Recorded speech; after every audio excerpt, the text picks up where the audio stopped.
Hi, my name is Rohit, and you're listening to Just Batein. The problem is, so I've joined Infosys, and Right. you're just a drop in the ocean there.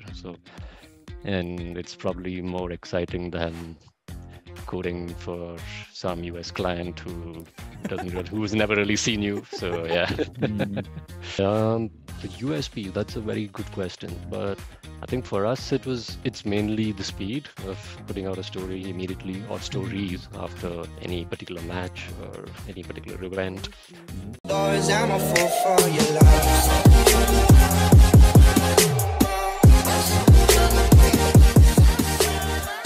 Hey guys, welcome back to This Baate. My name is Aswin. Praatibh's back. It's been some time since he's been back, but yeah, he's finally back. Praatibh, I was just talking to Rohit about this, I guess, but we'll get into that. You've been mhm. working forever now in December, Jan. You've been working on the weekends too. And I feel like Yeah. our guest today is such a good fit. And I'm going to ask you this question right away. Have you thought Mm. about leaving engineering and getting into something like cricket or, yeah, whatever, but just leaving engineering for good? Because I think you should. Ah. Takes a toll on Mm. you. But yeah, have you thought about it?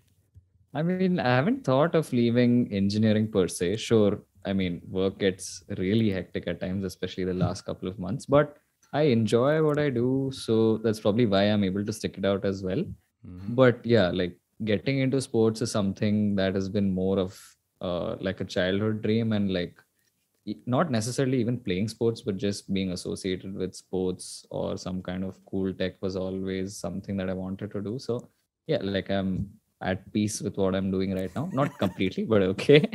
But yeah, maybe in the future sometime we might look at sports. But yeah, that's it. Fair enough. We do have a sports. We do have a cricket YouTube channel. So go subscribe Mm. if you're Yeah, interested. it's a But yeah, start. Yeah. yeah, that's true. That's a start. Talking about our guest, and I've mentioned about him in the beginning, but 10 years ago he left his engineering job after working for a couple of years, and not only changed his profession but changed his entire field. He became a freelance writer, and then he became a sports journalist, one of the most successful sports journalists. So, Rohit Nair, thank you so much for joining us.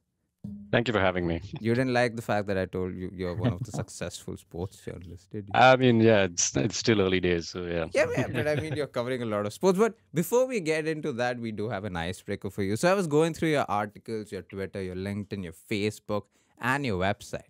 You cover a lot of football.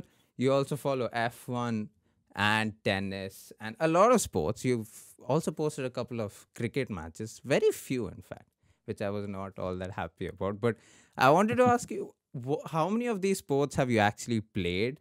And did you ever think of becoming a professional sportsman?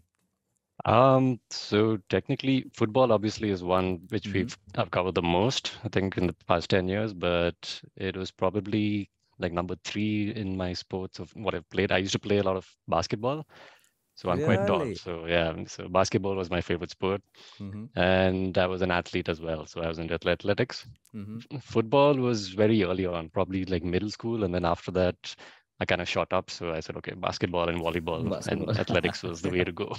Do you follow NBA? I used to a lot, but Mm-hmm. now because of my shift timings, it's not very easy because I Oh, usually right. work a Mhm. European shift.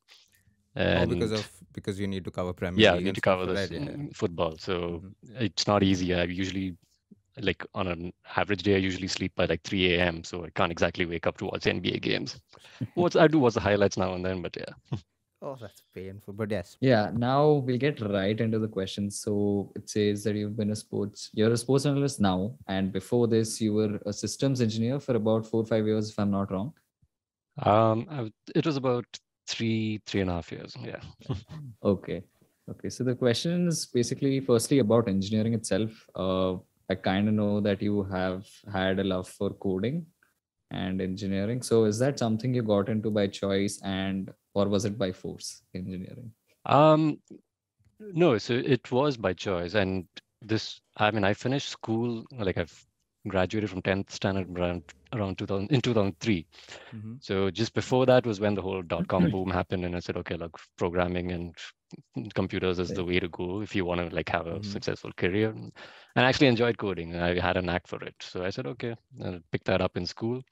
and picked that up through college, and then decided to get into engineering as well. So that's basically why I got into coding. And then when did you realize that not only this profession as it is, but you want to change the profession, you want to change the field and get into sports? When was the first realization? Um, so I, so I started working in 2009. Mm-hmm.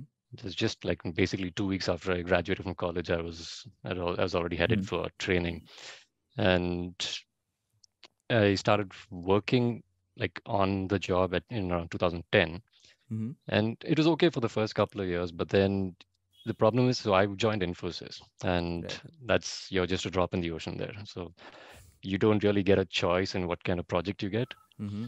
And so I was interested in coding in one particular aspect of coding, and they put me into something totally different. Right. And after a while, it became a very dry job. There's no Mhm. prospects. I mean, there were prospects if you like, you know, really learned a particular technology which is pretty niche and not Mm-hmm. easily accessible. But at Mhm. the same time, you really don't want to be an expert in that profession. Right. It's because it's not really something you wanted to do as a kid, or even Yeah. as when I was in Right. college. So Right. I was getting a lot of experience in a field I didn't want to work in. So that is Right. that became the problem, right? Mm-hmm. And around 2011, I think, was when I started writing a bit as a freelancer. Mm-hmm. It was just like one odd article every month or something like that. So initially, it started off writing, on discussion forums where people would say, "Okay, look, you have a lot of good opinions. Maybe you should write." Right. Mm-hmm. And Mhm. that's when I started writing for Sportskeeda. Mm-hmm. They're a Okay. website based in Bangalore, and Yep. they had just Right. started up around that time, and they were looking for new writers. So Mm-hmm. started Mhm. writing for them, and finally, towards the end of 2012 was when I realized, okay, maybe this is something I want to do. Mm-hmm. Mhm. And the job, I was going nowhere fast. So like I got one Right. promotion, and then they're like, look, you're competing with people who are 4 or 5 years in the same role, and Yeah. you're not going to climb up the ladder anytime soon. So I was Right. like, yeah, this isn't something I wanted anyway. So Now, so you said that around the end of 2012 is when you sort of decided that maybe writing is what you want to get into. So, how was that? Okay, firstly, what was the conversation like with maybe your family or your close ones about the switch? So, mhm. firstly, if you could talk about that. Yeah, that was a tough conversation to have initially. But so what happened was I actually took a break Mm-hmm. Hmm. in November 2012. I think November was when I quit, and then I didn't have a job until 4 months later. And Okay. Right. what I said was I'm going to, do my higher studies, and I was actually trying to study for my GMAT and all that. Oh, Hmm. But really? yeah, I did try. I did try, but I saw that Right. I realized, okay, maybe this isn't for me either. And then that's Mm-hmm. when I had a conversation with the bosses at Sportskeeda and said, look, do you have any openings? Because Okay. obviously I'm not going to be sitting at home for like months on Right. end. So Hmm. I needed Yeah. something, Hmm. and I was still paying off an education loan for which and Right. for my engineering and all that. So I obviously needed the money. And they said there's nothing right now, but there will be openings in March. So I said, okay, that's Mm-hmm. cool. Hmm. I'll try and study till March and see if I can get something, or otherwise jump. And Hmm. yeah, GMAT didn't work out, obviously. So I Hmm. said, Right. okay, and Right. joined them in March. I had like a trial, as I called it, where I worked there for a few days, and then they said, okay, look. I think it's a good segue to my next question because you naturally went into sports and writing about sports, and so we've wanted to be cricketers for most of our life until we just gave up for whatever reason, and but we still follow a lot of sports. And I think I'm not going to speak for Praatibh. One thing that gets me going and watching a lot of sports and following a lot of sports is the idea of winning matches, being competitive, working hard, and just overcoming that mental battle for whatever minutes. What drives you, and what about sports do you like? I mean, like I said, I was a sportsman, and I had played a lot of basketball and athletics also. I had like when I was 15 or 16, I had competed at the state and national Oh, level Hmm. as an right. athlete. So yeah, Mm-hmm. obviously Right. that drives you, and that Yeah. you're in the mix though, and you realize sport is a very humbling and rewarding thing in Yes. your life. Right. And obviously there were a lot of, even when I became an engineer and I started working, football was basically still what I Mm-hmm. watched every weekend or Right. even late nights. Mm-hmm. I mean, midweek, you know, the Champions League, right? It's Yeah. Tuesdays Right. and Right. Wednesday nights, and then Mm-hmm. you got to wake up the next 3 hours later and then go to work. So yeah, it was a big pain, but it was something which you sacrificed a lot for to watch. And that's when you realized, okay, this is something you want to cover and you want to Mm-hmm. write about, and it's probably more exciting than coding for some US client who's never really seen you. So yeah, Mm-hmm. Pratham, I don't know. that put things into perspective basically. Yeah, we have actually had a conversation about this. How you got a Mm-hmm. project, but you weren't really interested in, but you have to do it because you have Yeah, no choice. I'm relating so hard right now. Like I'm literally in the exact same situation. So yeah, it's really hard to relate. Uh, Rohit, so okay, so personally for me at least, because I have an interest in sport or say in Web3, now I have tried moonlighting where so I write as well, and so Oh, I'd he's a write beautiful for a writer, by bunch the of way. startups. Pratham, you So guys should check out his articles. He's a beautiful writer. But yeah, sorry, sorry. thanks. Yeah. So, I mean, what I was getting at is so I did try moonlighting for a couple of startups and I did write for them. And sometimes your whole idea is around maybe what if I get into a company that does maybe cricket or some particular sport and I'll still do my job as a coder or something. So, is that Okay. something that you thought about or were you like straight away into writing? Uh, no, I think I kind of made up my mind that this career wasn't for me. And Mm-hmm. so Mm-hmm. I'll tell you Okay. what. So now you probably have more choices as an engineer. Back Mm-hmm. then, startups were Right. just, the startup culture hadn't really boomed.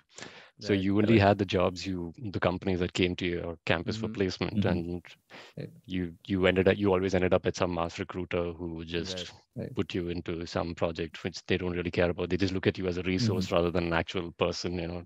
Right. That's true. Yeah. So that kind of gets you a bit disillusioned about how IT works. Mm-hmm. But I think Mm-hmm. now you probably have a lot more options, and you can carve your own niche in a particular Mm-hmm. company, and say, Right. okay, this company is doing something I really like, so this is probably something I want to Mm-hmm. invest my time in, and improve my career prospects down the line, or stay there. So, but Mm-hmm. in back then, you don't have that many options. So Right. that kind of became the reason why I basically made the jump, because this is something I found exciting, and it was something I really wanted to do. Did no one tell you to? I mean, people usually do give this advice of waiting it out and see, and things might get better and all that. Did no? There were, but I kind of knew, like, once you've been in that job, I was in that job for Mm-hmm. 3 years in that Right. particular role. Mm-hmm. I Right. knew there was really no way to, because I would have to relearn other technologies, and that's something you got to do in IT, right? You Mm-hmm. Right. can't just stick to Yeah. one Yeah. technology. You got to keep Right. upscaling, or what they call it, upskilling, they call it, yeah. So, and Upskilling. Yeah. yeah, those buzzwords, I hated those buzzwords. But yeah, so it reached a point where I said, no, this isn't what I want to do. And Mm-hmm. writing, initially, obviously, I didn't take the plunge immediately. I wrote a few articles just to see Mm-hmm. where I stand with Right. people and Right. who read my stuff, and they really loved it. So I said, okay. Mm-hmm. Only after that did I really take the jump. It's not like I said, okay, this is Mm-hmm. what I want to do, and I'm just going to. Exactly. Yeah. There was Right. that safety net Now. of, okay, people Mm-hmm. really like your work, so Mm-hmm. then Mm-hmm. you Right. can try and explore this opportunity. Right. Yeah. Yeah. Now, even once you got into Sportskeeda, so they offered you a job. Uh, Firstly, my question was going to be, how has your writing changed over the years? But before that, I want to know, uh, did you have a lot of mentor figures kind of in Sportskeeda who helped you evolve in some way with terms to writing? In Sportskeeda, it was tough because uh, Sportskeeda is more of a content website rather than a Mm-hmm. journalistic website. Right. Back then, at Right. least. Right. Now they're trying to Right. change a bit, but Mm-hmm. back then it was mainly content. So it was more about your opinions and your analysis of Right. things, Mm-hmm. which Mm-hmm. which people like to read. Right. And in football, I didn't really have much of a mentor because I Mm-hmm. was probably Mm-hmm. even one of the older guys who joined the company. Right. Okay. So, and obviously you did take a few cues from other writers and, figure Mm-hmm. out the flow of how an article should be. Like my first article, if you look at it, it just looked like something I'd just taken from Wikipedia and, just Uh, you've gone with that. And then I Right. realized, okay, look, people don't want that. People want to read what you Mm-hmm. think of the game, Right. right? And so I said, okay, so you watch your game, frame your opinions, and then Mm-hmm. put it down in Mm-hmm. writing. And that's basically how you learn how to go about writing a story. And yeah, so it's basically based on a lot of feedback Mm-hmm. from Mm-hmm. fellow writers or readers. You take that into account, and Right. then you figure out how to write your next story. Even I'm in Sportskeeda, I suppose there would be deadlines that come with each article. So what did you do to ensure that you're getting those articles out? And did you have a fixed process? And has it changed over the years right now? So deadlines would probably be more about post-match stuff, which Right. obviously has to go Mm-hmm. as fast as Okay. possible. But Mm-hmm. there are other things like your opinion pieces, like say, Mm-hmm. I'm sure you guys follow the Premier League now, right? Yes. So if you look at it, the last story I did for Reuters was Everton's issues. Yeah. Yeah, Yeah. so obviously post-match stuff has to go, it has a deadline, but this Mm-hmm. is something which you could considered piece can be done a little later, and you can Okay. probably do the next day, so that you have a little more time to get your thoughts in order and then write it out. So deadlines is fine. Mm-hmm.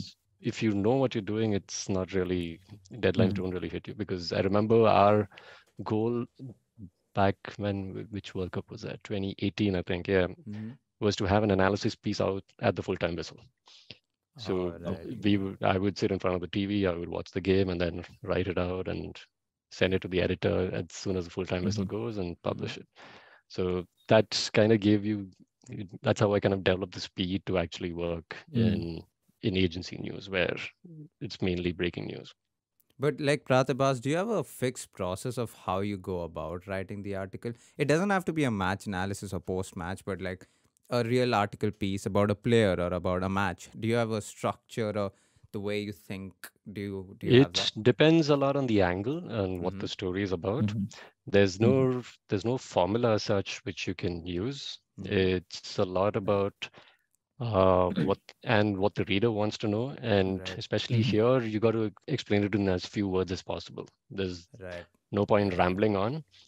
Mm-hmm. So, Right. and because our clients want shorter pieces, Mm-hmm. but Mm-hmm. a lot more, a lot, as much as analysis crammed in, but at the Mm-hmm. same Mm-hmm. time, they don't want Right. rants from writers, right? Yeah. And here Right. we have to be very unbiased in how we do it. Mm-hmm.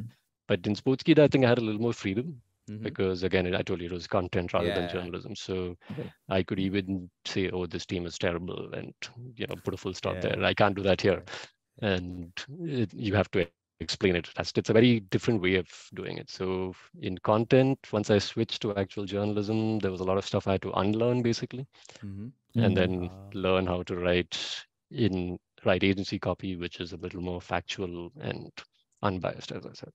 Yeah, I was actually going to come to that because even so, I study broadcast journalism, and I mean, it's a lot to do with broadcast work, but we have basics of writing. Hmm. And we talk a lot about, especially in sports, we talk a lot about how while writing an article or even while presenting a post match, we can't be very technical. We can't be a lot. I mean, we can't just stick to technique and facts because it just gets boring and monotonous after that. So, if I were to ask you, what do you think your USP as a writer is, especially as a sports journalist and a sports writer? What is your USP, and how do you go about making your article interesting and yeah, fun to read per se? That's the good thing about sports journalism. You should always make it fun to read. I Mm-hmm. mean, for us, Reuters, it's mainly a financial news site, but at the Right. same time, most of the financial news depending on the news, it can either Mm-hmm. be pretty straightforward or something you can really Yeah. write up.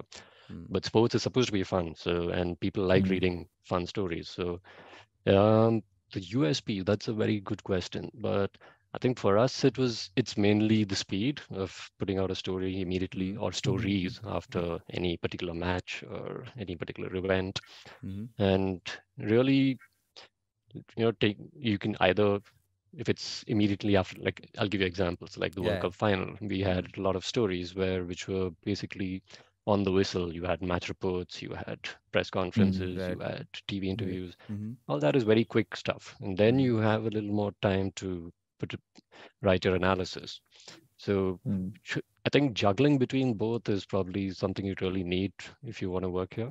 Right. And that's if you're at an event. If you're working in the office here, then it's juggling between different sports at the same time. Mm-hmm. And there are times when I was doing a tennis match report, and then at the same time I'm writing breaking news about Oh, Right. right. some athlete being banned for Right. doping, and Mm-hmm. that's I think Mm. multitasking is probably, I would say, the biggest USP, Mm-hmm.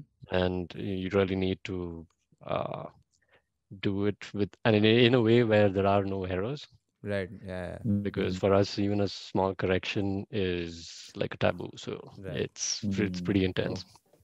And because we talk about mental health a lot in our podcast, I mean, because you also cover a lot of sports and it's an everyday thing, and Hmm. because you write a lot, do you ever write for yourself, or how do you take time off? How do you like?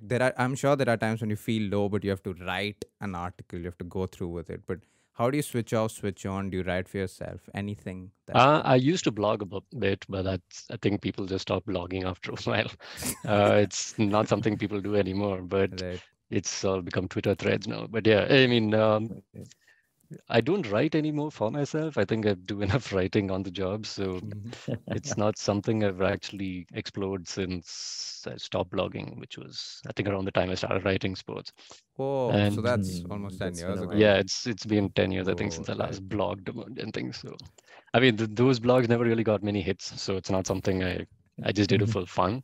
Right. Yeah. Yeah. But yeah, sorry, what is the second How part do of you the switch question? off and switch on? Like, Ah, how do you switch. take Oh, right, time off? yeah. For us, it's yeah, like I said, it's intense, but once you're done with your shift, then it's fine. And our company, they really do take mental health seriously. We've even Mm-hmm. got a couple of Mhm. mental health days a year.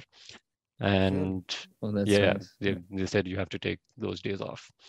Mm-hmm. And I mean, for us, it's tough, but even if we don't take that day off, we will take some day off during that week. Yeah. So Mm-hmm. it's because sports is a 24/7 thing. Like, Mm-hmm. Mhm. and we do get a lot of leaves also, so that's fine. So we usually do take like at least a week of leave every now and then, Mm. just to Okay. switch off and r- reset and recover. I was going to ask you as a sports. So because we have this cricket channel that we talk about, Hmm. and we love talking about cricket, and we do that regardless. And I feel like I can do that forever.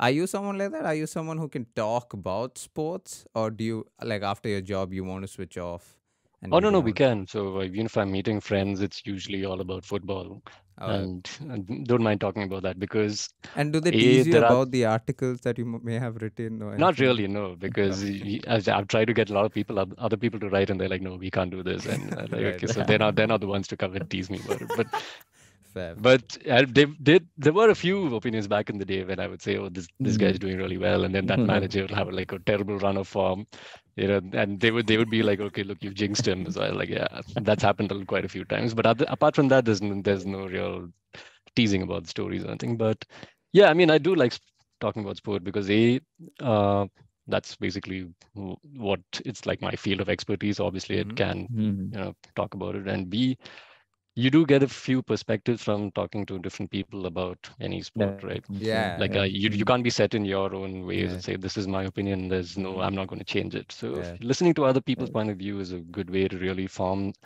an overall picture of that, and then Mm-hmm. it's easier when it comes to writing your stories. It just falls into place. You don't really need to think about it too much, Mm-hmm. and everything Mm. just it's all in your head. It's just a matter of Right. Yeah. streamlining it into Making a fun. story. This I just want to know if there's anything you took from the corporate world into being a sports writer. Is there something that you took away or something that you learned that you think about while writing or just working in general now?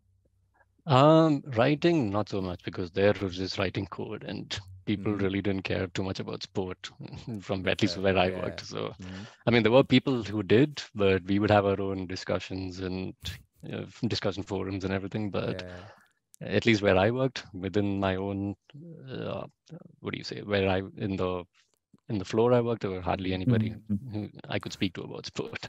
Right. Although, I mean, I did play for the basketball team, the corporate team, and stuff. You do learn a lot of Whoa. things there, Okay. yeah. Nice, nice. Right. But otherwise, it's not easy to discuss sport there.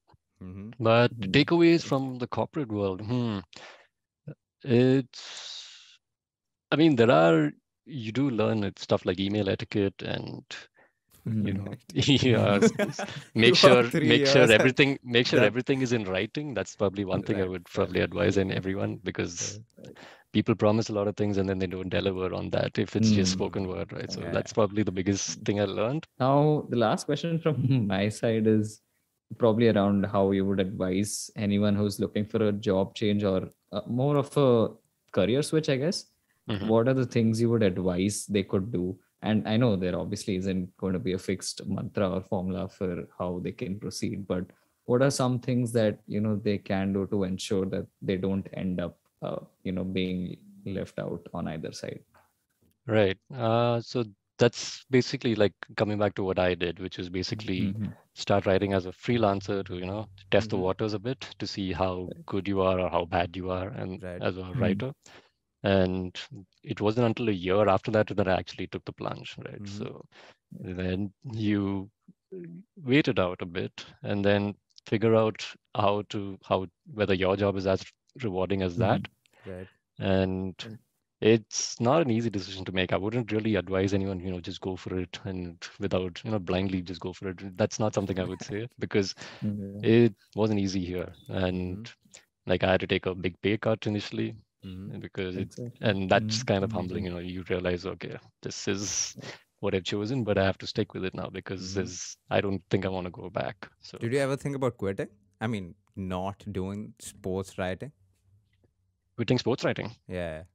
Mm-hmm. No, I never Initially. thought about it. No, Oh. no, no, Mm-hmm. because I know there's nothing else apart from that which I can probably Fair. Yeah. find a job as. So yeah, this is basically it for now. So yeah, it takes a bit of courage, a bit of uh, finding the right place. I think Mm-hmm. that's something you Mm-hmm. really need to figure out first. So a lot of people have actually asked me, and I've told them, look, try it out as a freelancer first before you really go for it. There are a lot of websites which Mm-hmm. accept user content, Yeah. and that's probably somewhere you should probably start if you have no history of any sports writing whatsoever. Mm-hmm. So Mm-hmm. because blogs and stuff like that, that's your own stuff. There's no one really editing your work and Yeah. critiquing that. Or Mm-hmm. so learn the ropes first, and then figure out how to make the switch before actually just jumping headlong into making those decisions.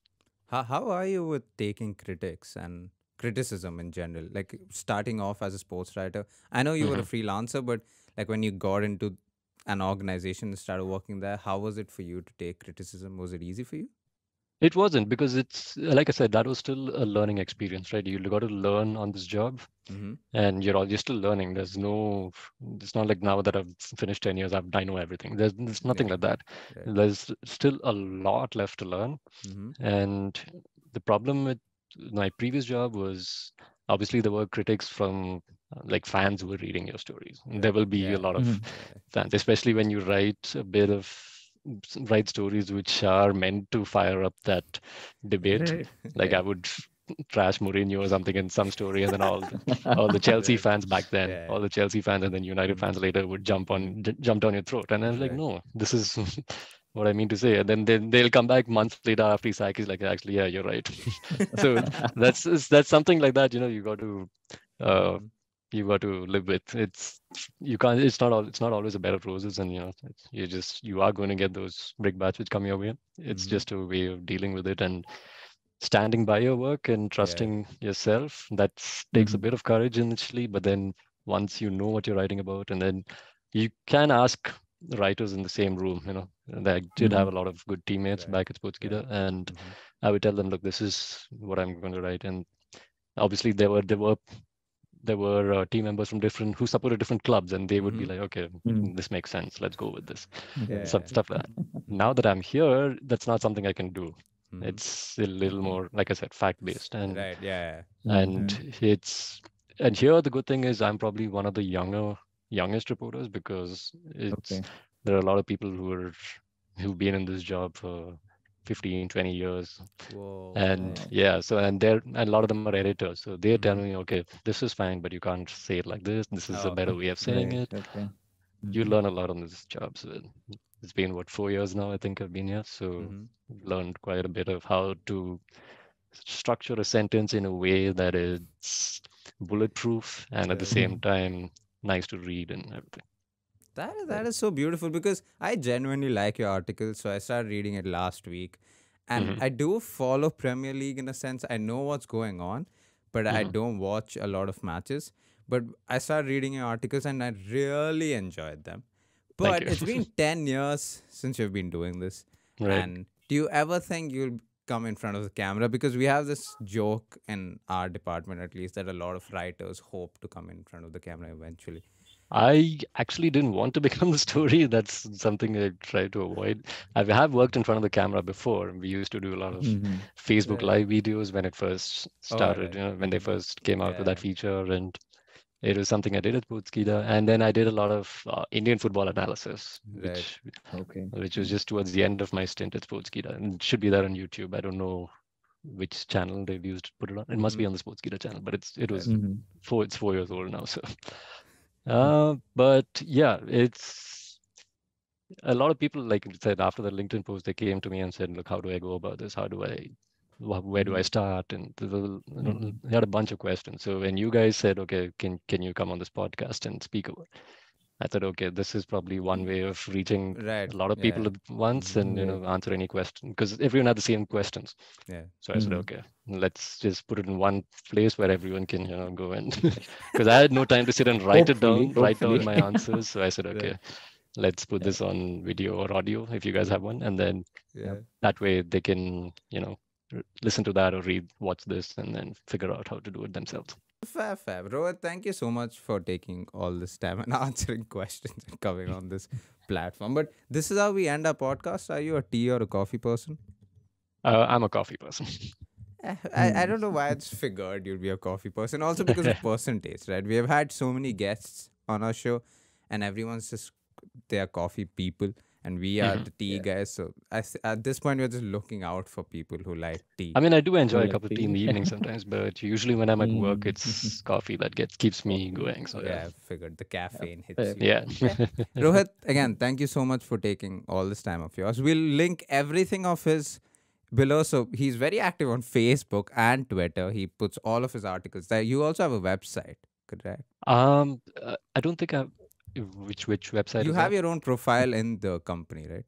All Where right, yeah, the articles come up. I do Yeah. that, yeah. So we'll also link that below. Rohit, again, thank you so much for your time. Thank you for so having much me. for joining. Praatibh, did you say something? Yes, thank you so much for Oh. joining. Like, share, and subscribe, all that good stuff. Thank you so much for watching. All the best to you guys, man.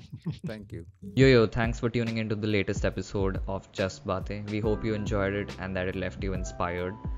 Thanks for all your support, and maybe you could support us just a little more by maybe going to our Instagram and Twitter and giving us a follow there. And also you can listen to us on all podcasting platforms, right from Spotify to Apple Podcasts to Google Podcasts. Cheers.